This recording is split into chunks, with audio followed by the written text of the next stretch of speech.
చేసింది. అవి వ్యక్తిగత వ్యాఖ్యలని భారతీయ జనతా పార్టీ చెప్పినా కూడా చాలా పెద్ద వివాదంగా ఈ ఇష్యూని కాంగ్రెస్ పార్టీ తీసుకెళ్తున్న పరిస్థితి. రాజ్యాంగాన్ని మార్చేసేందుకు వీలుగా లోక్సభ ఎన్నికల్లో భారతీయ జనతా పార్టీకి 2/3 మెజారిటీ కట్టబెట్టాలంటూ ఆ పార్టీ ఎంపీ కేంద్ర మాజీ మంత్రి అనంత్ కుమార్ హెగ్డే ఈ వ్యాఖ్యలు చేశారు. ఇవి ప్రధాన వార్తలు. ఈ వార్తలపై సమగ్ర విశ్లేషణ అందించడానికి ప్రొఫెసర్ నాగేశ్వర్ గారు మనతో జాయిన్ అయ్యారు. నాగేశ్వర్ గారు నమస్కారం సార్. జగన్ నిన్న సిద్ధం సభలో చాలా కామెంట్స్ చేశారు సార్. పొత్తుల మీద కామెంట్ చేశారు. దాంతోపాటుగా చంద్రబాబు నాయుడు 2 జాతీయ పార్టీల్ని తన జేబులో పెట్టుకున్నాడు అంటూ ఆరోపించారు. ఒకటి కాంగ్రెస్ పార్టీ, ఇంకోటి భారతీయ జనతా పార్టీ. ఆ వ్యాఖ్యల వెనుక ఆంతర్యం ఏంటి? జగన్ వ్యూహం ఏంటి? అంటే జగన్మోహన్ రెడ్డి చెప్పడం షర్మిల కూడా తనపైన అటాక్ చేస్తుంది కనుక ఇండైరెక్ట్గా షర్మిల పైన విమర్శ అది. కానీ కాంగ్రెస్ పార్టీ బీజేపీ ఒకే జేబులు ఎట్లుంటాయి? కనీసం 2 పక్కపక్క జేబుల్లో ఉంటాయి కదా. ఒకే జేబులో కాంగ్రెస్ బీజేపీ ఉండే అవకాశమే లేదు. వేరువేరు ఒకసారి చంద్రబాబు తన జేబులో బీజేపీ పెట్టుకుంటే మరోసారి కాంగ్రెస్లో పెట్టుకోవచ్చు. ఆ మాటకొస్తే చంద్రబాబు జేబులో పెట్టుకోవడం కాదు, బీజేపీ జేబులోకి చంద్రబాబు పోయాడు. సో ఇప్పుడు ఎవరి జేబులోకి వెళ్ళారనేది చూస్తే అర్థమవుతుంది కదా. అమిత్ షా వచ్చి హైదరాబాద్కు అమరావతికి వచ్చి చర్చలు జరపలే కదా, బీజేపీ నేతల చర్చలు జరపలే. చంద్రబాబు నాయుడు పోయాడు కదా 1-3 సార్లు. సో టీడీపీ వెయిట్ చేసిందా, బీజేపీ వెయిట్ చేసిందా? అందరికీ కళ్ళ ముందు కనబడుతుంది కదా. టీడీపీ వెంబడబడ్డది కదా బీజేపీ వెనకాల. బీజేపీ చాలా వెయిట్ చేసింది, చివరి వరకు కూడా తేల్చలేదు. వెయిట్ చేసింది టీడీపీ, పరుగులు పెట్టింది టీడీపీ.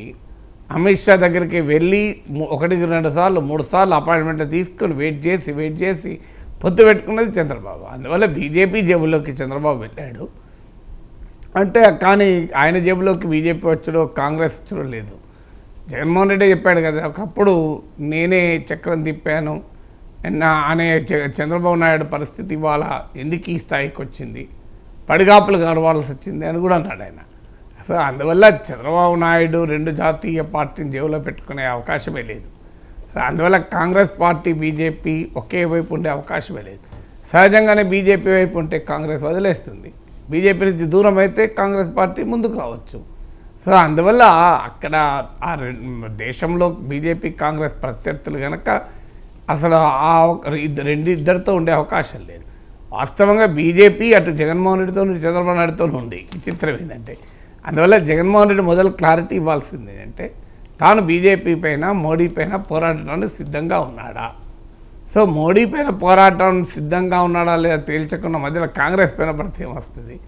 అందువల్ల జగన్మోహన్ రెడ్డి తేల్చుకోవాల్సిన అంశం అదేంటంటే, మీ ప్రత్యర్థి అయిన చంద్రబాబు నాయుడుతో కలిసిన బీజేపీ పైన మీరు పోరాడటానికి ఎందుకు వెనుకాడుతున్నారు, మోడీపై పోరాటానికి ఎందుకు వెనుకాడుతున్నారు?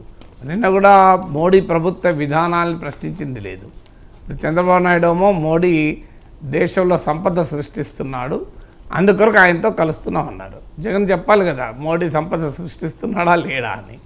సో అసలు మోడీతో కలయిక కూడా చంద్రబాబుని ప్రశ్నిస్తున్నాడు తప్ప చంద్రబాబును కలుపుకున్న మోడీని ఎందుకు ప్రశ్నించకూడదు. అందువల్ల ముందు తేల్చుకోవాల్సింది తాను జాతీయ రాజకీయాల్లో ఏ పాత్ర పోషించదలుచుకున్నాడు, వైఎస్ఆర్ కాంగ్రెస్ పార్టీ గెలిచిన ఎంపీలు ఏం చేయదలుచుకున్నాడు.